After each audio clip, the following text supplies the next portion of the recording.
You need a speaker? That'll do it, I think. This is an interview with Mr. Meyer Elkin, and today is Thursday, February the 27th, 1992. Dave, what we're talking about right now is kind of a warm-up for me. Mm-hmm. And it's like the prelude, what do you call the introduction to a symphony? I mean an opera, where the music plays a lot and the singers do less screaming, you know. Anyway, this is a warm-up. So, what I have prepared for you is just a few of the articles I've written, and I'll try to Xerox as many as I can, since this is an archive. Mm-hmm. So anybody interested will have something to read. This, by the way, will be deposited at the School of Social Work Library at USC. Good.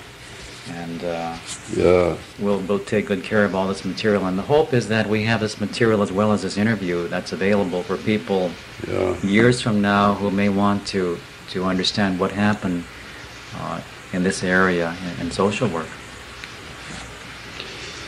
Are we dealing primarily with, is the focus social work or the Conciliation Court movement? Well, I think the two are interrelated as far as I'm concerned. The interest of the California Social Welfare Office is much broader in any sort of policy programs that have to do with meeting needs of people and families.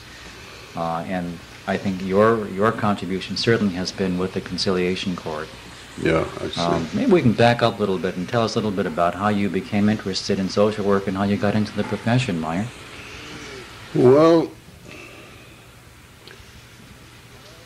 the need to help others is, I'm sure, a projection of my own unmet needs as a person.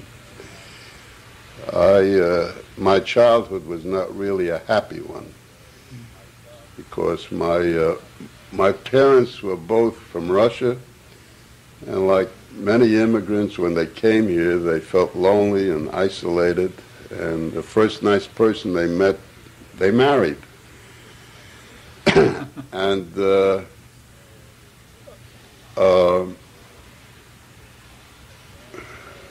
my father quickly became assimilated to the American culture, and my mother remained the plain, simple Russian woman. So they grew apart. And when I was 5 years old, they pretty much began to separate. We lived in New York. There was never any official divorce, but for all intents and purposes, my parents were divorced from the time I was about 5 years old. What year was this? I was born in 1915, and so by 1920, right after World War I, they were pretty much drifting apart. And I don't recall any real family life. My mother raised my sister and me, my younger sister and me, and was kind of an overprotective Jewish mother.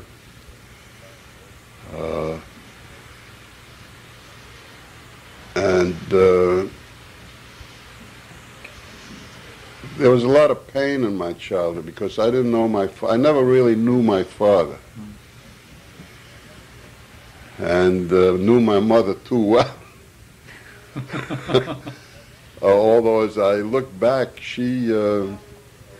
I really didn't know her either, because she didn't tell us about her early childhood experiences. It never occurred to me to ask, what was your childhood like, or what was Russia like. So it was this pain. I remember in New York apartment house, people lived in apartment houses.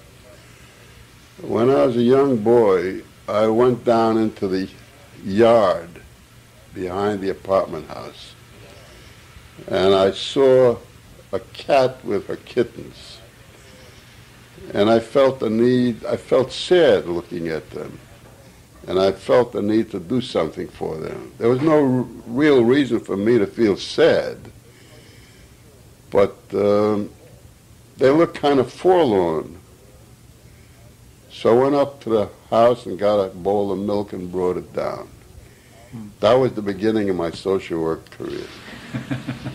With cats and with people. With cats. Uh-huh. Then I had a kid, one of my classmates when I was in the second grade was very poor, and you could tell by his clothes, and really in a dysfunctional family. I used to bring him home, and my mother would feed him. And he was my caseload then, when I was 7 or 8. At 7 or 8, you already had a caseload. I already had a caseload of 1. And my need as a human being has always been to lessen the pain in other people's lives. Because I knew what pain was like, and I knew what needs that were not met felt like. And so I think that's how I get started. But on a more professional basis, what really got me interested in becoming a social worker is that when I went to City College, my first class in sociology, 1, my term paper was to interview the dean of the New York School of Social Work and report on the emerging profession of social work to the class. So I did that, and I was very impressed with the way they treated me. I was, I think, a sophomore at the time. Then when I gave my report, one of the students said, is this a good field for someone to go into? And the instructor said, it's a new field, it's a good field opening up for men. And that stuck in my mind because I didn't know what I wanted to do. I've had asthma since I was 2 years old. And I needed to find a profession where I could use my head and my heart rather than my hands. And, you know, well, I couldn't do anything exhausting. So that really got me thinking. So I immediately changed my major to psychology and a minor in sociology. And that got me on the track. And when I graduated, I needed a climate that was warm because the winters were killing me in New York after I graduated. And I thought about UC Berkeley. I applied and I was admitted. And graduated in, I finished everything but the thesis in 19, I entered Berkeley a few months before World War II broke out. And in fact, I took my final exams immediately after Pearl Harbor, I remember, a week later.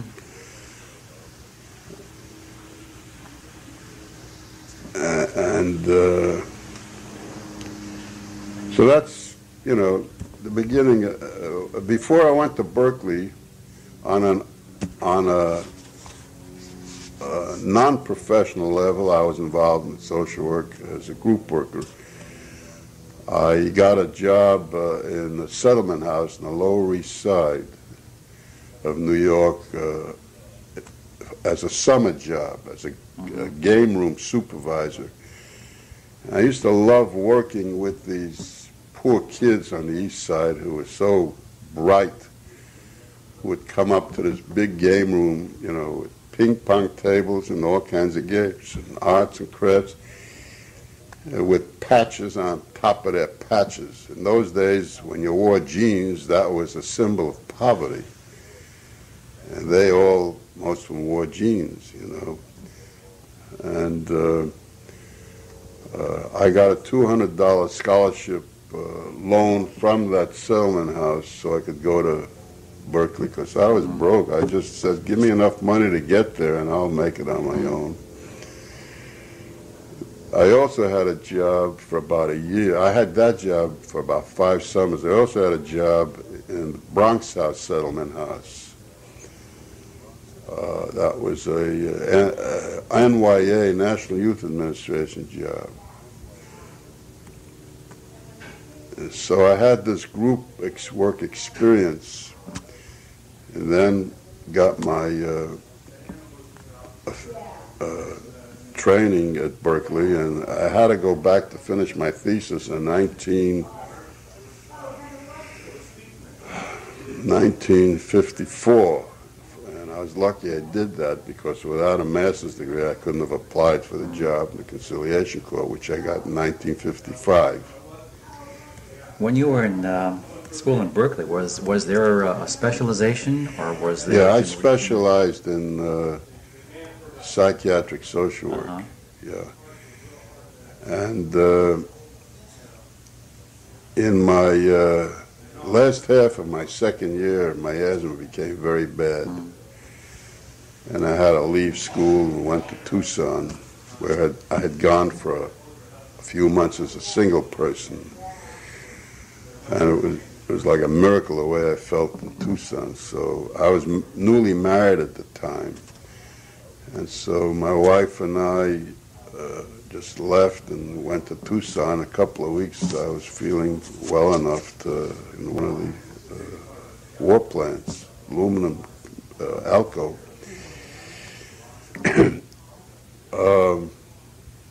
After you graduated from Berkeley, where did you work then, Meyer? Well, when we went to Tucson, I'm a big believer in fate, that things happen to you. The fine strokes of life are painted on the canvas of your life by whoever it is up there, he, she, or they. Since I'm big on group process, it could be, you know, God could be 2 people, who knows? Or 3, it could be a committee, who knows? But anyway,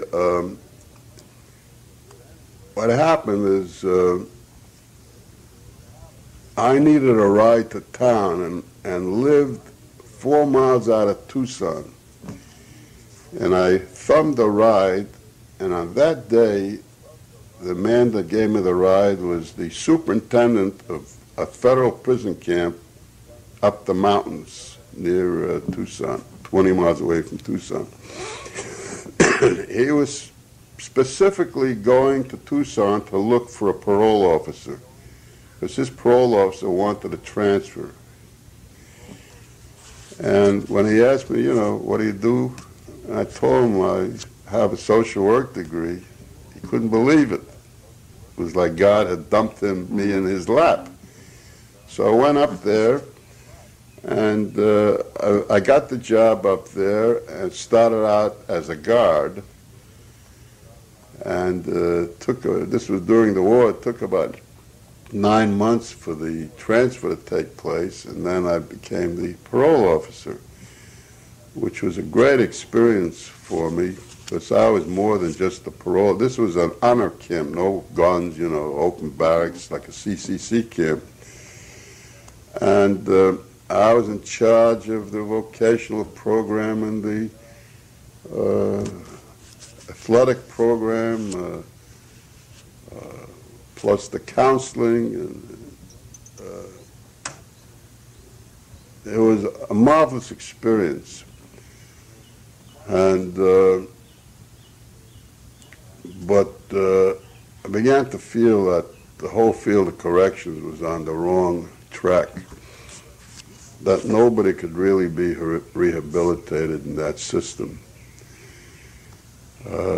These people they all had low self-esteem. They needed a lot of attention and love. So when they came in, they were immediately stripped of everything and ended up as a number. Numbers don't make for self-esteem. So the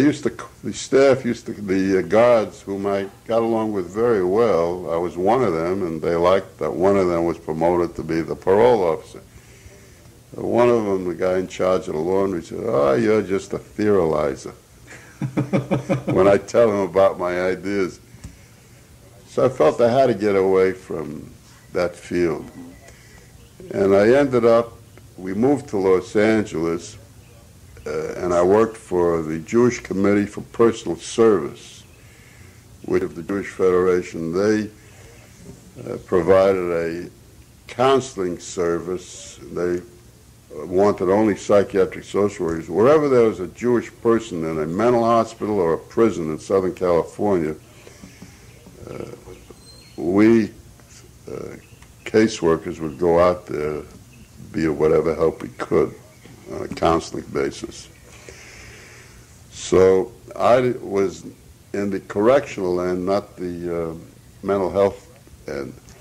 So my job was to visit, among other things, the county jail, which I didn't enjoy visiting, but thoroughly enjoyed my twice-a-month trips to Chino, which was one of the most advanced institutions in the country at the time, as was the California correctional system. And when I left the prison camp, I left with an idea to start a movement called Transgressors Anonymous, which in essence would allow people on parole to meet X number of times a week or month for constructive purposes, namely group counseling. Of course, they introduced a group counseling program, which was the first in the history of the Federal Bureau of Prisons in that camp, and got the idea of counseling from alcoholics. And I knew nothing about AA. The parole officer in Tucson, whom I got to know well, took me to a meeting once. And so I created a AA chapter among the prisoners. And I used to sit in and see what happened. And I was amazed at what was going on. And I figured, gee, if it helps prisoners with an alcoholic problem, the method seems to be one that would lend itself for use with all human beings. That's only a symptom they have of their troubles. So I developed in my mind the idea, I introduced the group counseling there and then saw some very good results. And so the idea of a national movement emerged, but there was a dumb law in the country at the time that parolees could not associate with each other. They used to work in the same places. They used to meet in the parole officer for their monthly visits, so they were having contact. If they wanted to meet and plan a crime, who would stop them anyway? So I spoke about that idea at an organization called Correctional Service Association, which consisted of some of the leading figures in the correctional world in Southern California. About what year was this, Mike? This was 1949 when I came to L.A. I had been at the prison camp for about 6 years. And there was a great interest in the idea. Then it kind of, like syphilis, it went through, what do you call, it's a terrible analogy. You know, the stage where nothing happens and 20 years later you go nuts. There was latent, sort of a latent dormant period. Dormant, yeah. The people there were impressed, I know, and there was an assistant superintendent of Chino there Eventually, couldn't get the idea off the ground because of this parole rule. Eventually, and I'd started a group therapy group at the Chino Institution, the first group they ever had there among the Jewish prisoners. And that lasted about 3 years. It was an open-ended group. And now, was that the one that focused on alcoholism or the No, this was just, I was very interested in group therapy because of my experience at the prison camp with it, my experience with AA. And I know that the guys that had a much better chance of succeeding when they got out than if they had not joined that group. So that was really one of the first times that you set in motion a new program. Yeah, that was a pioneering. I set it in motion at the Federal Bureau of Prisons. I set it in motion in California. Eventually, group therapy was the preferred method of treatment for prisoners. That's when they were really trying to rehabilitate prisoners in California. And eventually, like in 1962, I served for about a year as a consultant on a new program. They wanted to see if big groups of parolees could get something out of, 30 or 40 men in a group meeting once a week could get anything out of it. And I concluded it was a waste of time. You can't have such a big group. But that was a pioneering thing. Then, so just to summarize, it sounds like then you introduced the concept and the idea of using groups in the correctional system in California. Yeah, and federally. And federally. Federally, that's right. Sure. And then I introduced group counseling in the Los Angeles City main jail, and that was sponsored by the adult education department and by the jail personnel. They wanted something for these, as they called them, skid row bums, to see, what could be done to help them.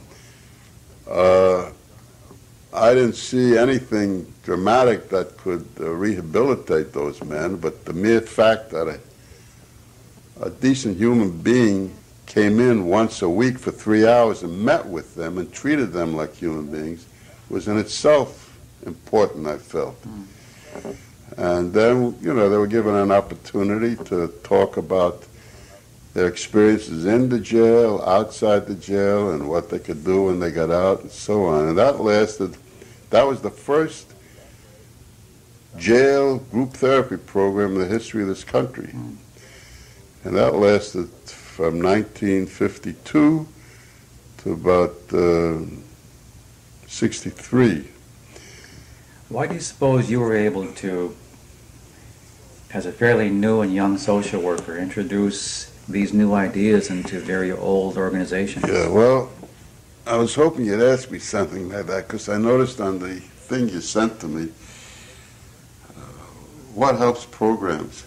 I think that the most important ingredient of any program, particularly a pioneer program, is the zeal and the zest and the enthusiasm of the person holding that idea.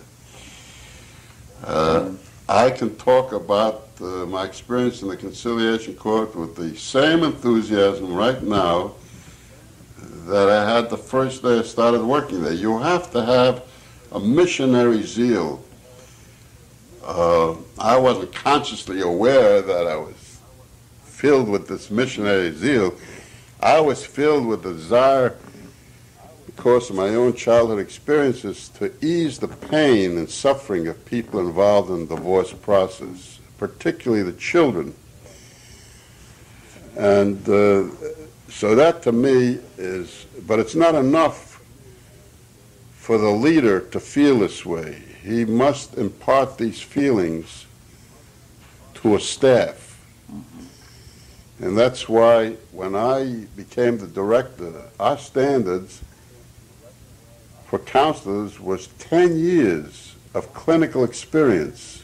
I mean, before they could Before they made it to the present, what is it, 2 now or 5? When you apply for a job at the Conciliation Court now, you need a master's degree in one of behavioral sciences, plus 5 years experience, I think. That's right. We made it 10 years for a very reality-oriented reason.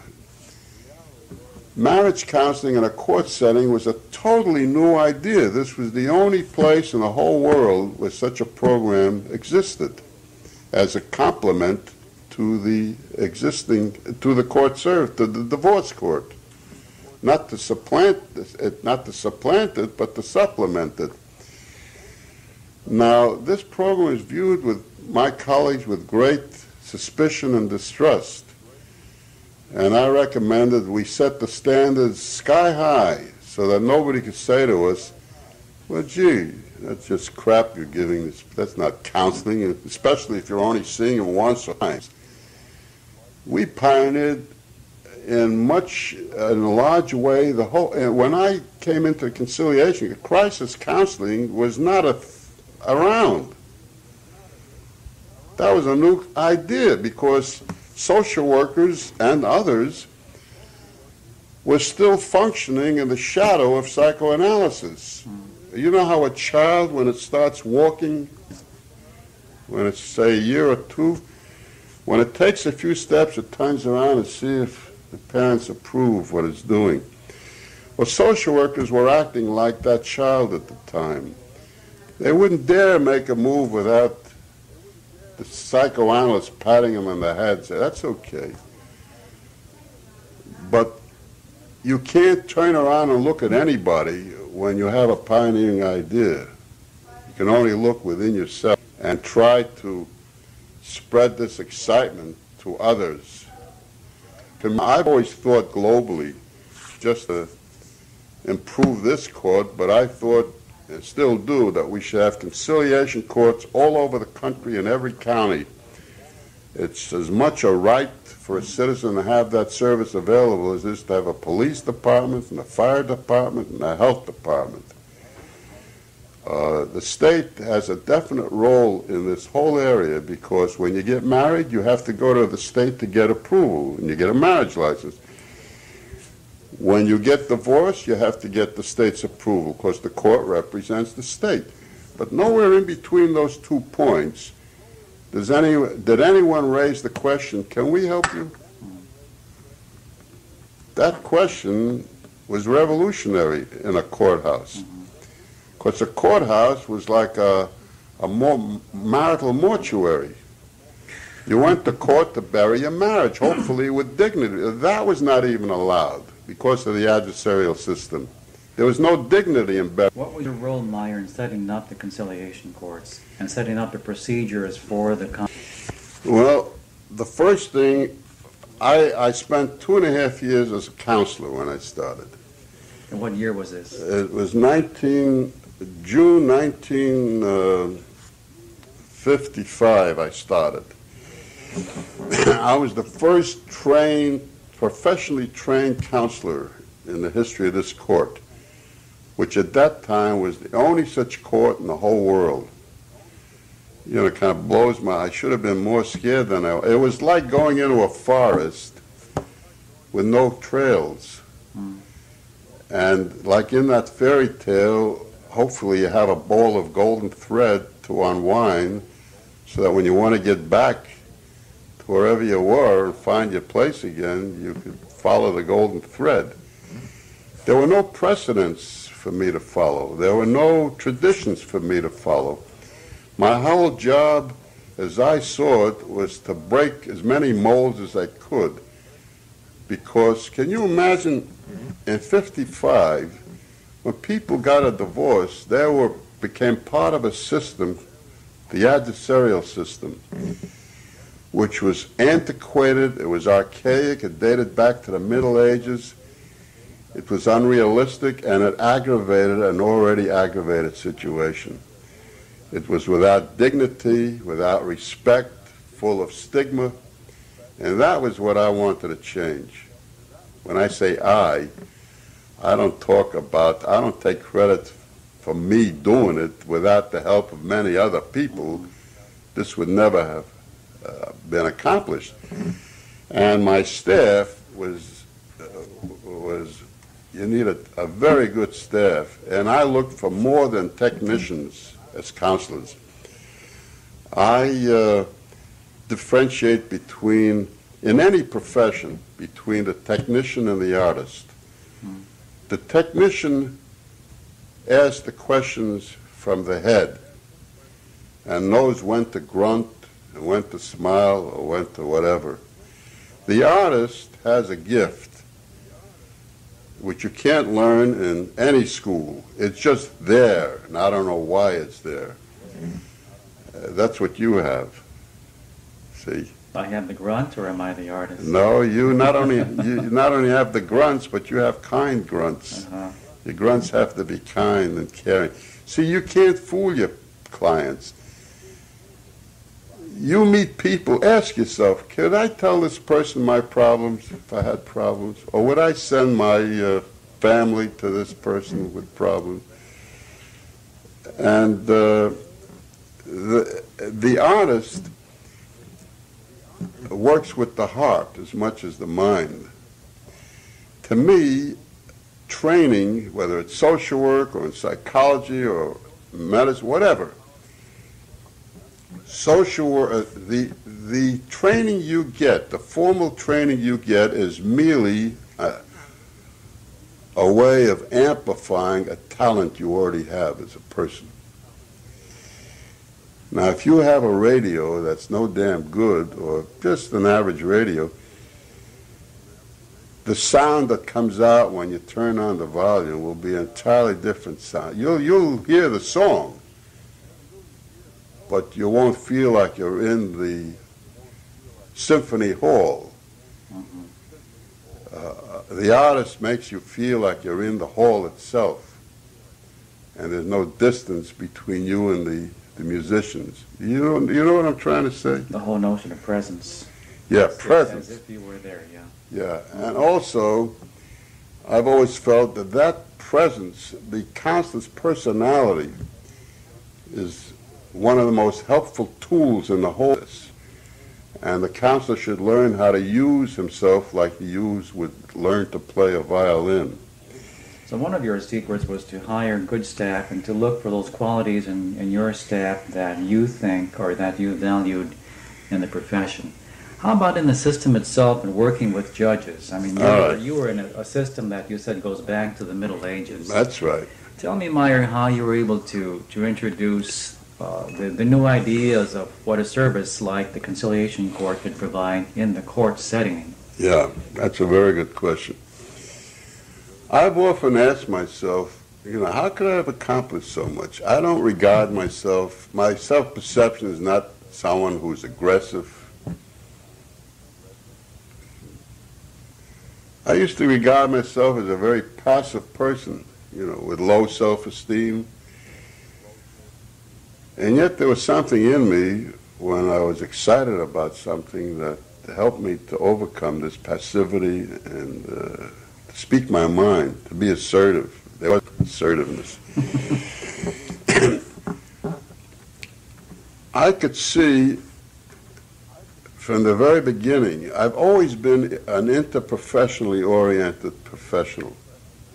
What does that mean, interprofessionally oriented? Interprofessionally oriented means that no matter what profession you're in, you can't meet all the needs of your client or your patient, that you will have to reach out for ancillary services and make referrals and work in cooperation with others who can add another dimension of help.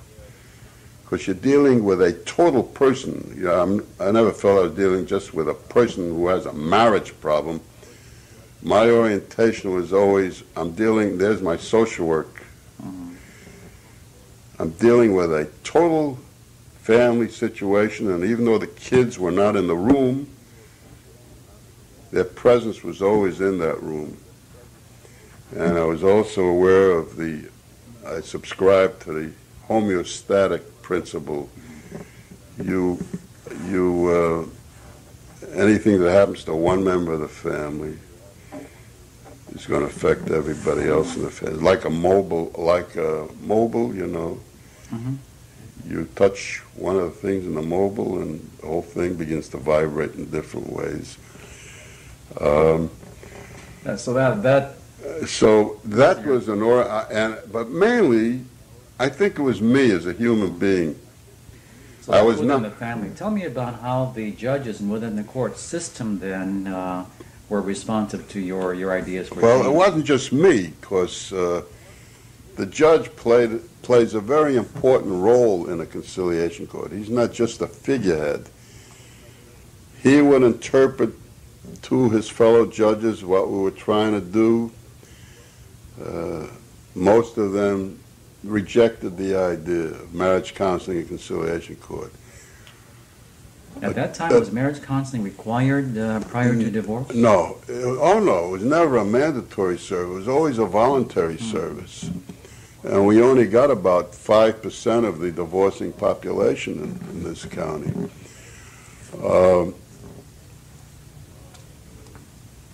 I never felt that mandatory marriage counseling in the court should be introduced.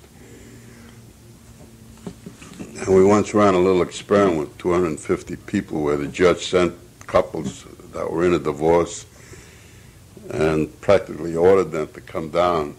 And those couples were not really interested, so it was a waste of time and money. There has to be some motivation on part of one, at least one. We didn't get much support from judges. You see, the first judge I had, who was eventually Justice of the Supreme Court in California, Justice Lewis H. Burke, was the one that hired me. Well, during those days, the judge was the one who hired. Yeah, with the approval of, I had to meet with about 30 judges in my oral interview. It scared the hell out of me. And they had to sign an approval sheet when I was hired. I got this sheet with about 50 names on it. And all those people approved you, huh? Well, I don't know if they approved, they presumably approved me. But so at the beginning you were faced with the job of converting skeptics into supporters. The question arises, how do you do that in any field? Well, I'm basically a modest person, but I have enough self-esteem now so I can talk about myself in immodest ways. You know, I can say to you with much comfort now, without feeling that I'm bragging, that I think I'm a fine human being. I'm a mensch, like my mother would say. Mm-hmm. My mother used to say to me, no matter what you do in life. Now that's a simple statement by a simple Russian woman. But if that was the credo of every person in this world, what a world this would be. Be a good person. Now I had enough pain in my life to be empathetic to other people's feelings. And that's why I was an outstanding counselor, I felt. And I counseled about 5,000 families in the court before, administrative duties became so large, I had to even drop the counseling, which I missed. But attorneys would come in. I felt that the court had to the conciliation court had to be a haven in that courthouse. And that you walked into our waiting room, feel something different. That's why when I employed clerks, I regarded them just as important as the counselors. The counselors used to hate to hear this. because they were the first contact with a family, with a person. And the way they were greeted, in person and on the telephone, made it easier or harder for the counselor. In social work, we say the setting largely has a large impact on the service you're offering in that setting. Now, I wanted a very human haven.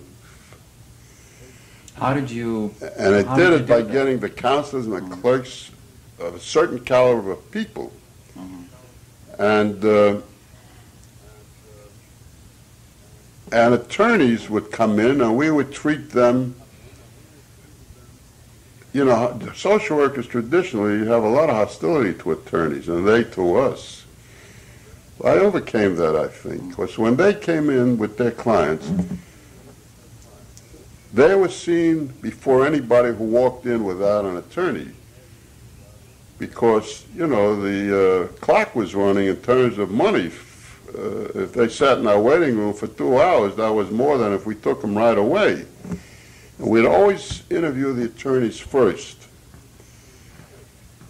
And they liked that, because we were interested in what they had to say.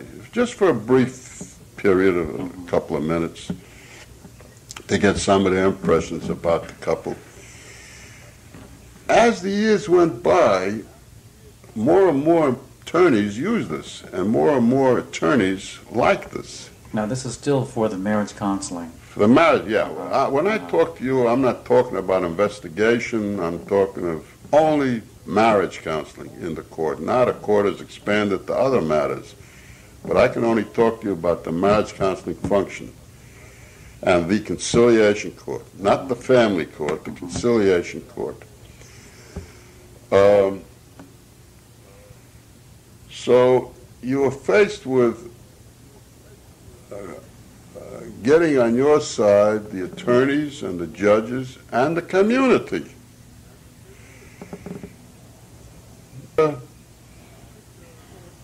One of the first things that Judge Burke said to me, he said, Mike, when these couples leave us, I know that 1 or 2 interviews are enough. We have to do something about finding referral sources so where we stop can be continued by community agencies, mainly family service. I thought that was a great idea, and I went down to Welfare Planning Council and told them our problem, and they were very enthusiastic, and they arranged for a meeting of all the family casework agencies in the community and Judge Burke and I. And when we told them what we wanted and what we were doing, I could see, the meeting was very dull up to that point, and the judge finally said, I have to get back on the bench at 1:30. Can we be on your agenda right now? And I said, yes. Everybody woke up when we began to tell them what we do and what we needed and how much we needed their support. And what year was this? This was 1955, right after I started. And they picked up the idea, one of the reasons I think we were effective, it's very important to define your service so that people know what you do or what you don't do. We told these agencies, now we are in the business of crisis counseling only. 1, 2, if they're lucky, they can get 3 sessions, because there's a lot of people that want our service, and we don't have enough staff. So we have to be realistic. Do the best we can. But we need your help so when couples reconcile, they can sink roots in their reconciliation by going to you and digging a little deeper as to the reasons why they're doing these things to each other. We're like an emergency receiving hospital. We don't have time to do any surgery. We can only start their breathing again, or whatever you do in an emergency. It's first aid. But it was really more than that, because we all saw that in 1 or 2 or 3 sessions you can accomplish a hell of a lot. And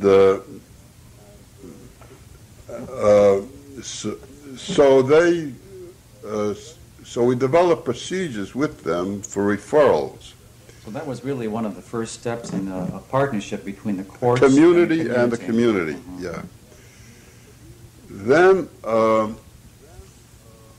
as the years went by, and other California jurisdictions began to establish conciliation courts, there emerged a need for us judges and practitioners to meet and talk about what we're doing. You know, this is pioneering work. What are your successes and why? And what are your failures and why? And so on. So in 1963, two important events took place. I originally thought of a newsletter that I would write for the courts. And there were 6 courts in California. Then one of my counsel said, look, if you're going to put that time and work in it, why don't you start a journal? I said, fine. So that's how the Conciliation Court Review started in 1963. What's the best way of trying to recapture what we missed? We were talking about your achievements when you were with the court. And just to explain what happened, we missed a part of the interview because I made an error and the tape had run out. So we're going to try to recapture part of that. Well, in essence, we're talking about what are some of the contributions of the Conciliation Court to families and society. One of the things we did was to help marriage counseling to become a profession through the licensing. The first marriage counseling licensing law took place in California and therefore in the whole country. We started it. You mentioned that there was a judge who had friends who were ordered to go or who saw marriage counseling. The way the idea of licensing marriage counselors and setting standards was based on a personal experience of a judge in San Francisco whose dear friends were in a divorce, wanted a divorce. But they went to a quack marriage counselor who wore a turban. In those days, anybody could present himself as a marriage counselor. And he inflicted such harm on this couple that they told their friend, the judge, who in turn went to the governor and said, how do we stop this? And in that way, the legislature set something up to, the governor set up a commission on family law in 1966, and through the dissatisfaction that was emerging in California about divorce and where people had to get divorced, the terrible system of divorce, there emerged standards. There was a Board of Behavioral Sciences, science examiners. I don't know exactly when that was created, but that played a big part. And it helped the whole profession of marriage counseling, which started out as a method of help, not a profession, just like group counseling was started out as a method, but now group therapy is a profession. So we ended up with, licensing of standards for licensing, which keep improving every year, and which the court made great contributions to the development of that, first by the model it set for its own court, which was 10 years of experience, plus a master's degree in one of the behavioral sciences. The state set it up as a master's in 2 years, and the amount of supervision has increased over the years. So now you have a pretty solid degree. And it was not enough, we felt at the time, that if you were a psychiatrist or a social worker, it's not enough that you were licensed as such. You should be licensed as a marriage counselor, because that is a different kind of counseling. That is relationship counseling. It's not a one-to-one kind of counseling. And the goals of marriage counseling are not the same as individual counseling.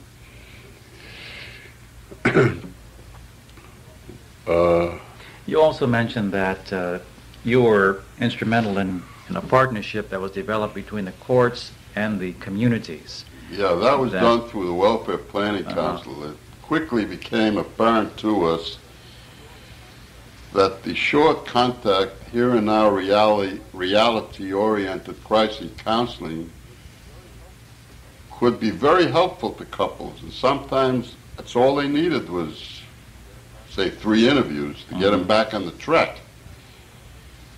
And but we felt that for many couples that was not enough, and they should be continuing the process they started with us, which we could not continue because we didn't have enough staff. And there were too many people wanting our help. So the Welfare Planning Council arranged for all the family casework agencies in LA County to meet with Judge Burke, who was my boss at the time, Justice Burke, and myself. And we told them what we did, and they probably never had heard about what we did, and what we needed from them as a total community effort to help people involved in marital conflict, whether they were in a divorce or not. And their response was incredible, because that was their work, you know, families. And this added another dimension to their counseling. Even though they didn't have people they called marriage counselors on the staff, they certainly knew enough. I was not a marriage counselor when I came to the court. It's a whole new area of help. So we had to learn to be marriage. But, you know, as a social worker, you know enough about counseling to help people who are having marital problems. And so that's how we got involved. We got involved with the Welfare Planning Council when the premarital counseling law for minors came out. We followed the same model. I went down to Welfare Planning Council and we need the community's help now on a new law. Were you involved at all in the passage of that law that requires so many hours of counseling for minors who want to get married? Well, I was there when it was passed. 1970 was a very important year. That was the year no-fault legislation was passed and the premarital counseling law was passed. Well, both of them were passed. Yeah, 1970. So the court defined that it was dumped into our lap with no previous notice or warning by the legislature. It is cold. So we defined for ourselves as a court that our part was to implement the law. But it was the community's responsibility through its agencies to provide the counseling. And so we got together with the agencies. Look, we're in the same boat as you now. Here's a law that just dumped on us, and we haven't had time to prepare for it. Will you help us by providing the marriage counseling? And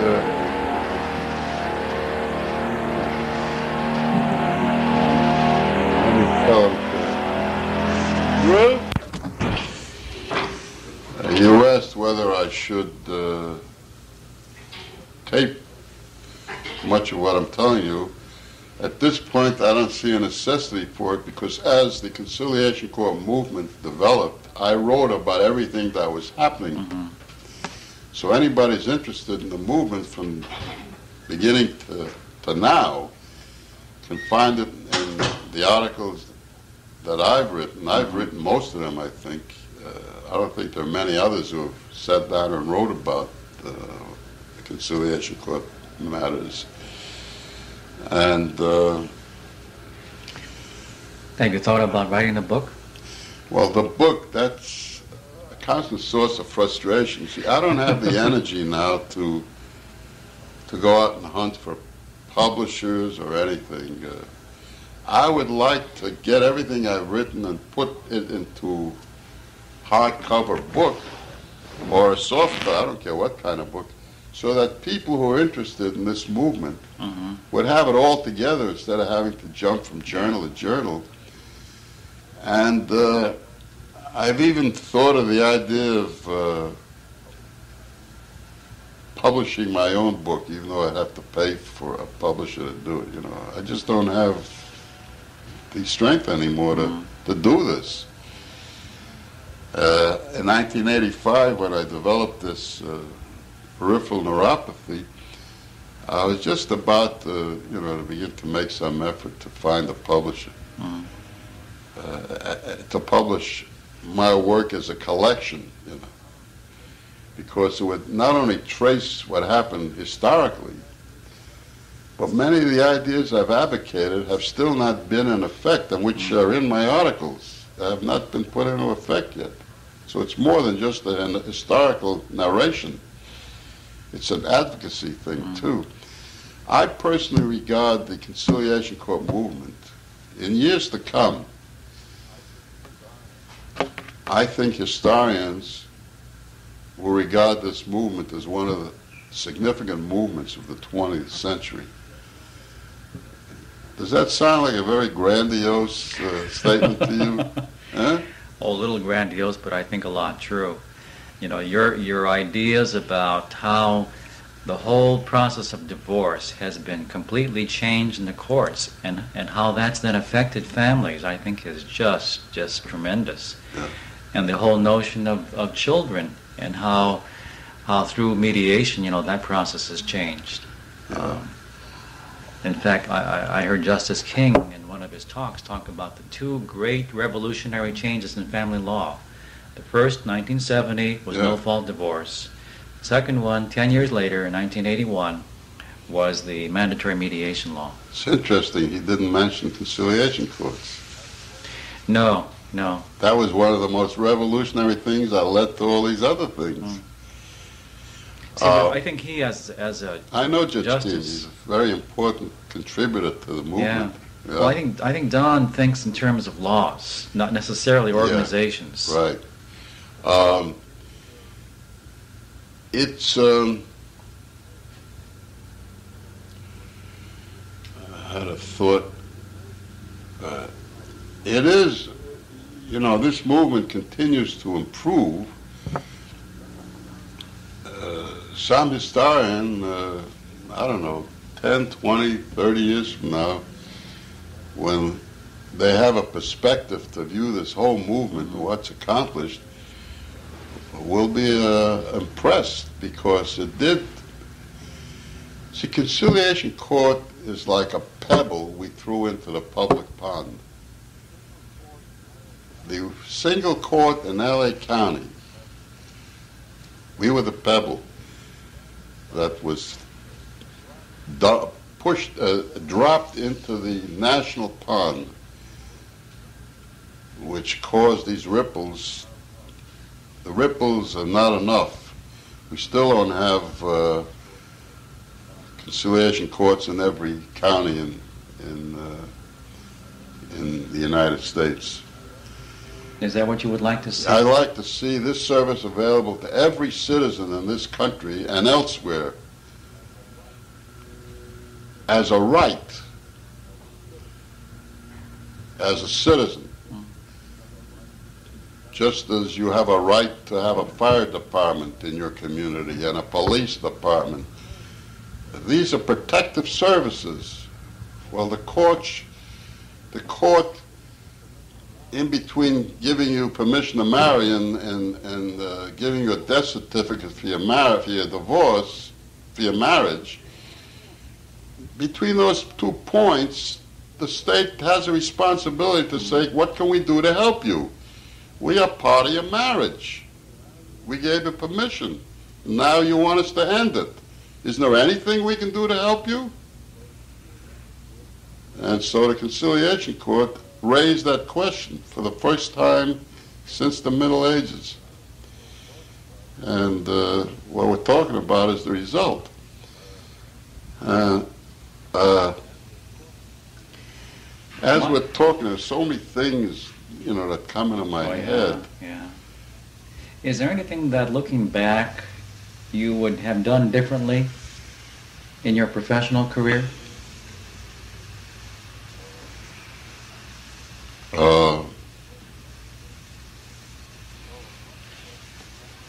Well, much of what you do is happenstance, how you get into what you do. Luck. It's fate. How I got the job with the Conciliation Court was fate. How I got the job in the federal prison camp was fate. For example, if I hadn't gone back to Berkeley to finish my thesis in 1954, I wouldn't have gotten the job in 1955 because you needed a master's degree. I don't think I would have. See, my need, because I didn't get it in my family, because I didn't get the recognition I needed, and a certain kind of love. I got it from my mother, but it was a conditional kind of love, you know, that an overprotective mother gives you. There was always this deep well in me that had to be filled. It never will be, I don't think, as long as I live. Because to this day, I still have a need for somebody to pat me on the head and say, "You're doing a great job, Mike." And that's okay, but I'm aware that I have that need. And I didn't do what I did in this movement because of that need. My wife said to me, "Why didn't you go into private practice? You would have made a lot of money." I said, I'm not money-oriented to start with. The court job filled my needs for doing something for people. It helped my self-esteem because I was doing something that I was successful at, seeing great results. So, made me feel important to myself. Made me like myself better. It made, the court was a medium for expressing my creativity. Because anything pioneering is a creative, lonely endeavor. And Meyer, how do you account for the fact that out of adversity and out of the years growing up in New York without your father around, some people would have gone the other way, and that they would have given up and they would have said, well, I just wasn't blessed and I just didn't have what I needed, and I'm not going to do very much. In your case, you took that adversity, turned it around, and it sort of drove you to achieve and to accomplish and to become, I think, the person you have been. How do you account for that? I think pain is a great motivator to change the world.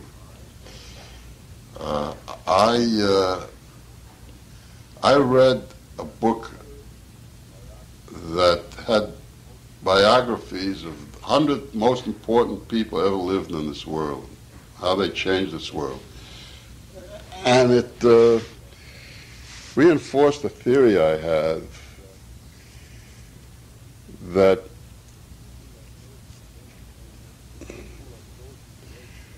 the people that go through great pain, just being alive is painful, but I mean above and beyond the normal pains of living, they go through that, it'll either kill them or help them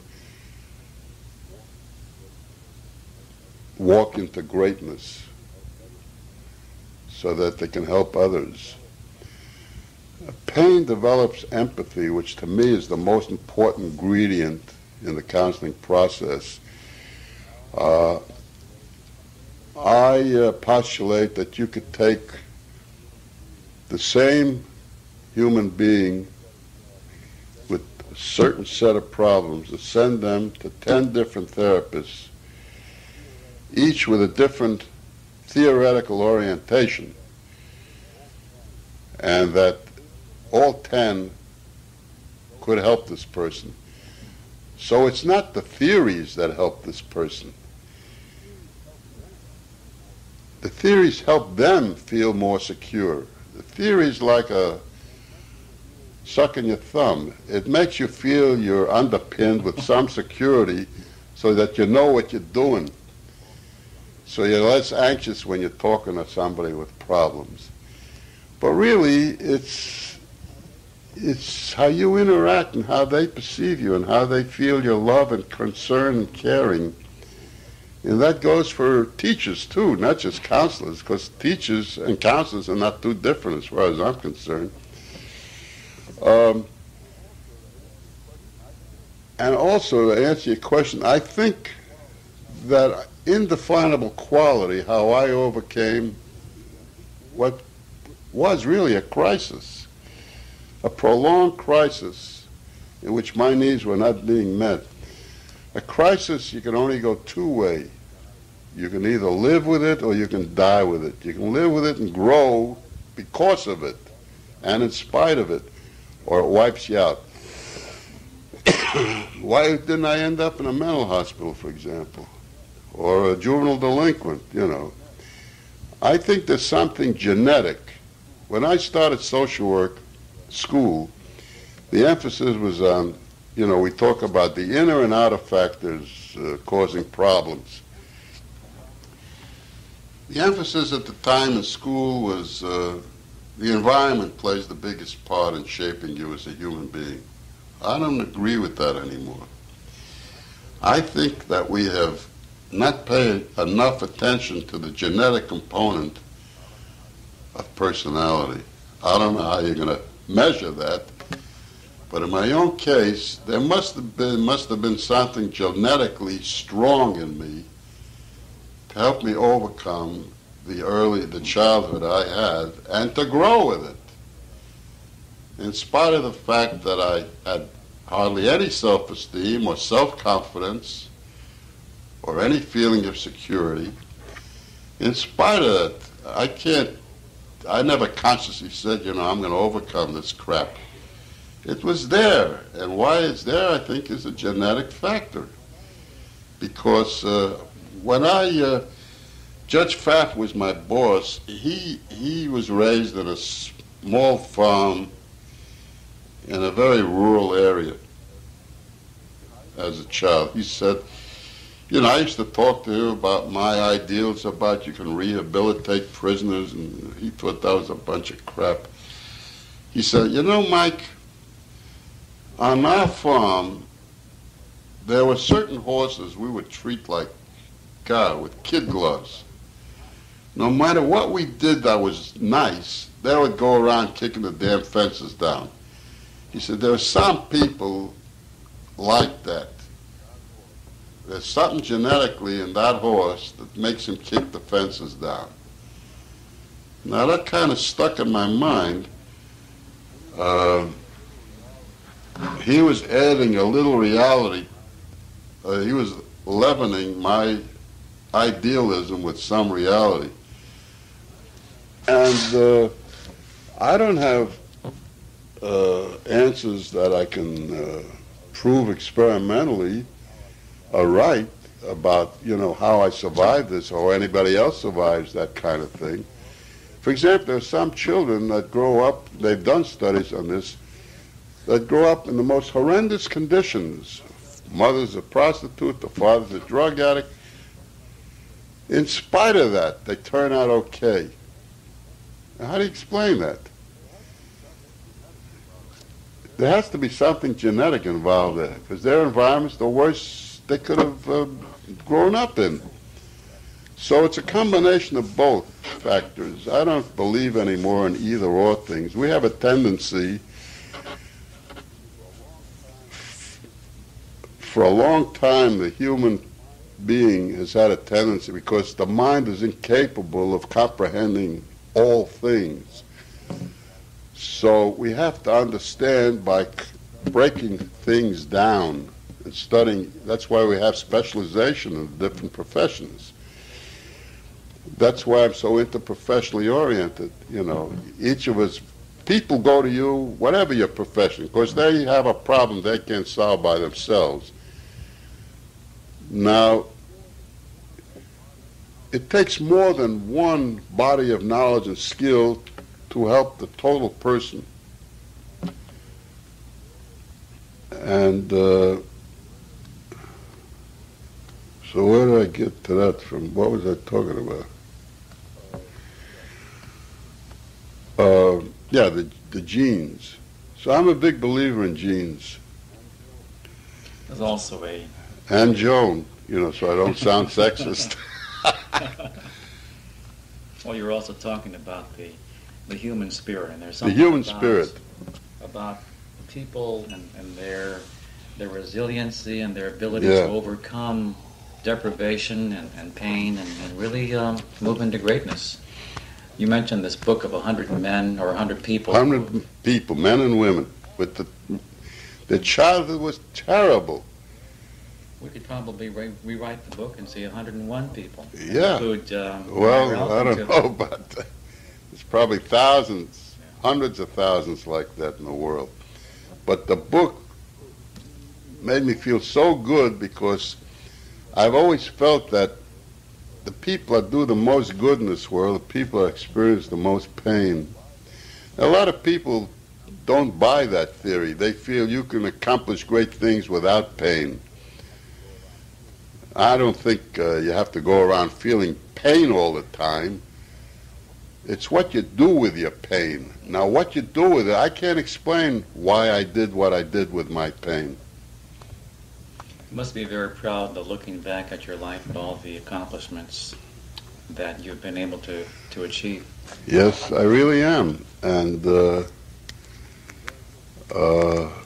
it's been very good for me, what I was in, because it was feeding my ego all the time. I felt I was doing something worthwhile for man, for personkind, for the community, for the nation, for the world. That's right. I don't think, I always think globally. I'm not satisfied to just think about what the LA Conciliation Court could accomplish when I was in it. Somebody dropped me a letter. What do? I'd send them reprints of all my articles, hoping that this package of seeds I mailed out would take root somewhere, I was always trying to plant seeds. And I was willing, that's another thing, what makes agencies work, what makes this community. I was always willing to share my experiences and knowledge. I always thought, that's the way you do it. Until I had a counselor from Portland, Oregon. We became like a training center in LA. Any community that started a conciliation court, when they said, we're going to have one, they'd send the first counselor down to us for training, because they knew nothing about conciliation. So you trained So I trained staff practically every counselor in California, and Portland, and Tucson, and Phoenix. So we became our judge said, let's invite these people, send their counselor down here, and they, if they want to come, and we'll train them. We'll give them all the forms we have. We'll tell them all about our experiences. We'll give them our orientation, and we'll fill them with our idealism and our goals and whatnot. And that's what happened. Huh. When that happened, that's when the need for the review and a conference emerged. Because here you're training all these people, and once they leave your office, how are you going to hear from them? So they send you a letter once in a while. That's not enough. It had to be face-to-face contacts. A common vehicle for communication. So this councilman Portland, Mike, you're so willing to tell me everything you do. I said, well, what's so great about that? Of course. He said, there are many, he was a social worker. There are many people that don't share, especially when they have a successful program. Mm-hmm. They guard it very zealously. They don't want you to, they want to hold it to themselves, get all the glory or whatever it is they're looking for. But that's not Mike Elkin. No, I like to share things because I have a mission. It's very important for a program to work to have a well-defined. When I was in the court, there was no such thing as what's your mission. That's new lingo. Although you had one. See? Yes, so I'm using current words to describe old events to you. You need a well-defined structure that you can explain to somebody. I heard one person at a seminar say, if you can't tell people in 2 sentences what your mission is in your agency, you're in trouble. Well, I don't buy that exactly. I've written thousands of words about my mission or aspects of my mission, but in a sense, I've been like a missionary. And there is a spiritual side to this, because I'm not a religious person. The first time I went to synagogue is when I was bar mitzvahed, and then thereafter, very few times. But I am a very spiritual person. Yeah, I sense that. It comes out in my writing, in my feelings, in my thoughts. I think poetically. When my wife and I, when she has a birthday or we celebrate our anniversary, I write her a poem all the time. We married May 14th, 1965. Every month on the 14th, she gets a poem from me. So there must be a very poetic side to it. That's why I want to devote so much of my time now to writing poems. I'm not going to, and there again, I'm not going to follow any traditions. I'm just going to express myself. It's not going to be able to rhyme. I'm not interested in rhyming. I don't like too much structure. Creativity should not be surrounded by a tight structure. It should flow freely. That's the story of your life. Really? Not only in your poetry, but in the way you've lived your life. Yeah. I've got to go pretty soon. Yeah. You were saying that somebody asked you once what you do, and you said, here, read my articles. I've read your articles. I've read some of them. Yeah. But I got to tell you that there's something that comes across in person that I think is very unique and very special. And what we try to do today is capture some of this on tape. And if someone's listening to this in the year 2040 or 2060, we hope they'll have a sense of what life is like in the 70s, the 60s, and what Meyer Elkin has done to make this a better place. Thank you very much, Mike. Thank you. I've enjoyed talking to somebody who you know how I feel about you.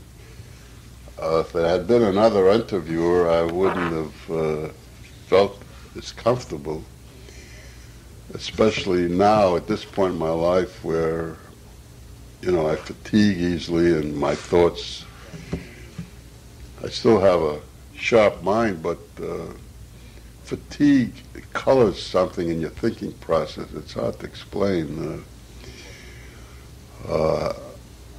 But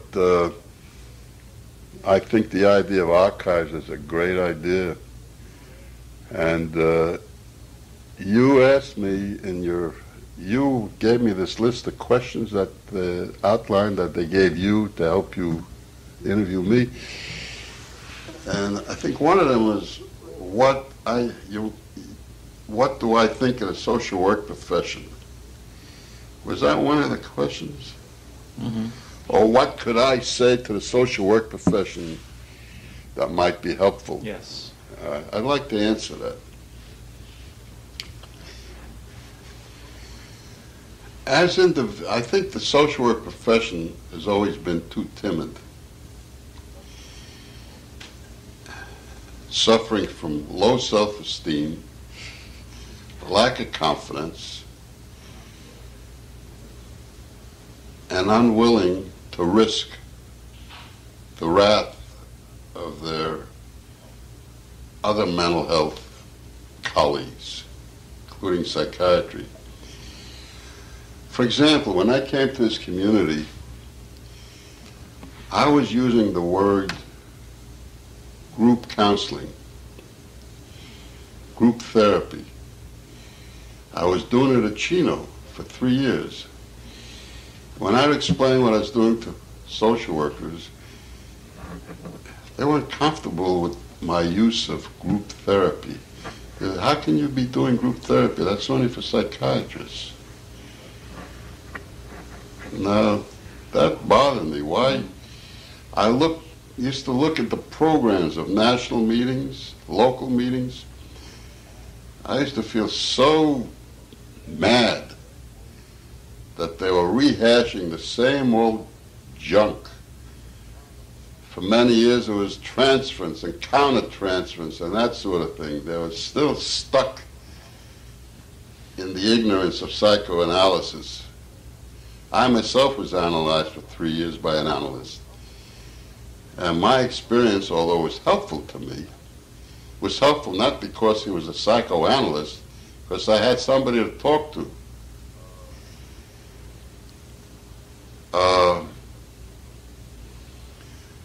I think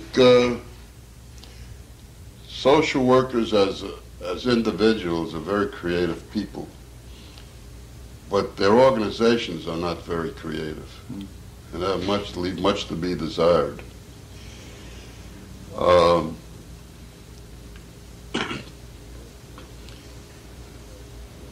We're still too much a middle-class profession.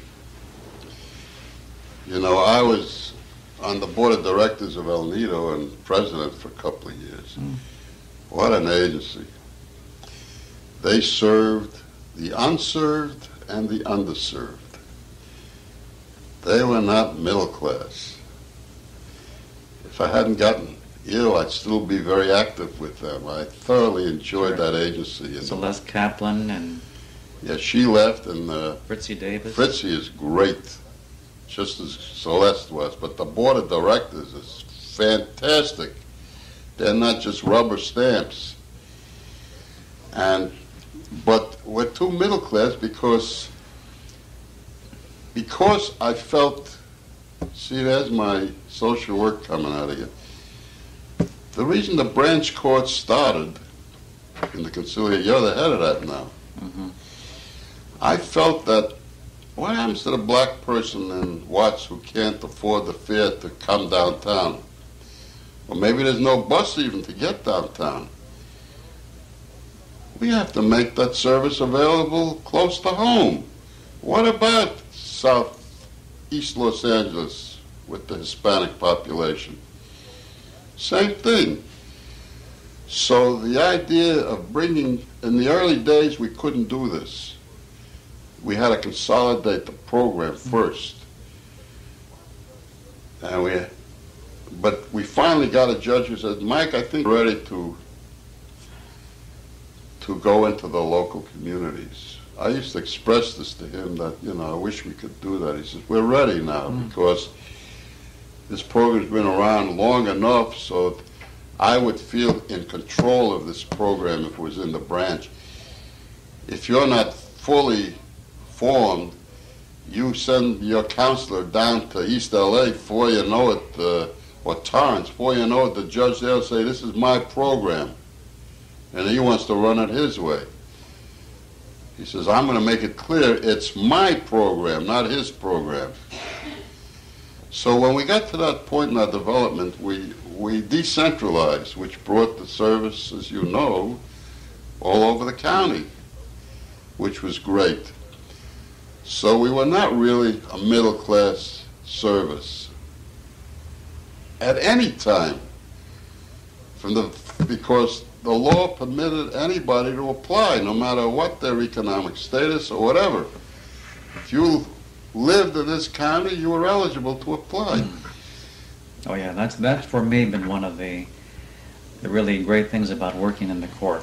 Yeah. And in our profession, that anybody that needs the service, rich or poor, black or white, can come and talk to our people. Yeah. We need to wrap it up. I need to go. I'd love to come back again sometime. Any last closing words before we end today? Well, I'll leave you with two thoughts. Be well and enjoy the rainbows. Okay. Thanks a lot. Thanks for coming up.